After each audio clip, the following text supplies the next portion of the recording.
2.5 years after it was taken from Ottawa's Château Laurier Hotel, the room where the roaring lion once lived is under renovation.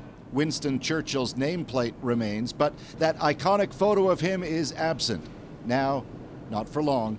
I could not believe it. I still have chills when I think about that. Geneviève Dumas, manager of the hotel, on the news Canada's art heist of the century is effectively solved. The roaring lion, that iconic image of Churchill, taken by Canada's Yousuf Karsh in 1941, later gifted to the hotel, stolen from the Château's walls and replaced by a fake, has been found. I always had hoped that we would recover the portrait, but to actually find out that it's been recovered, we're beyond excited. The fake, here as photographed at the Château unknowingly in 2022, brought worldwide headlines.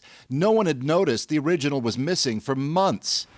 Tips flowed to Ottawa police, who, with aid from authorities in Europe, went on a global hunt for the original, eventually discovering it had been bought by a man in Genoa, Italy, from the Sotheby's auction house in London, before anyone even knew it had been stolen. Ottawa police gave thanks to all who gave tips. It was a very complex investigation, but because of the nature of the item, we received so much support. Much remains unclear, not least how it was stolen in the first place.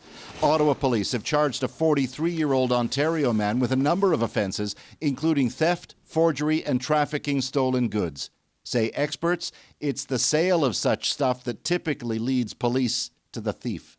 In order to make money off of anything, you have to advertise it. That's when we get it back and we catch the perpetrators. Bottom line, Adrienne, the roaring lion is coming home. There will be a ceremony in Rome later this month where it'll be formally handed over to Canadian officials, and then it's back to the Château. Hey, Paul, I know you're still on the road after your story last night, but you kind of missed a bit of a moment in that news conference. So let me play a clip right here. It wouldn't have been possible without the assistance of the public, the Fairmont Château Laurier, the media, specifically Paul Hunter and his coverage of it. So here's the thing, Mr. Hunter. We all know you're an excellent reporter, but there is a bit of a lovely personal connection here, too. You have to tell the story. Yeah, well, it's really all about my late mum. As a young woman in the UK, she worked for Churchill, helped re-elect him one year, and afterward, he sent her a nice signed thank you letter, which became a family heirloom. We had it framed and put it on the wall next to a rudimentary copy we had of the Karsh picture. Every time I'd ever go to the Château as an adult, I'd go up to the real Karsh Churchill and I'd think of my mom and I'd always take a picture of it. I happened to take the first photo of the fake on the wall without knowing it and blindly offered it up to the hotel when the theft was noticed months later. Turns out it was a key clue. My mom to the rescue. All right, like mother, like son. Thank you, Paul.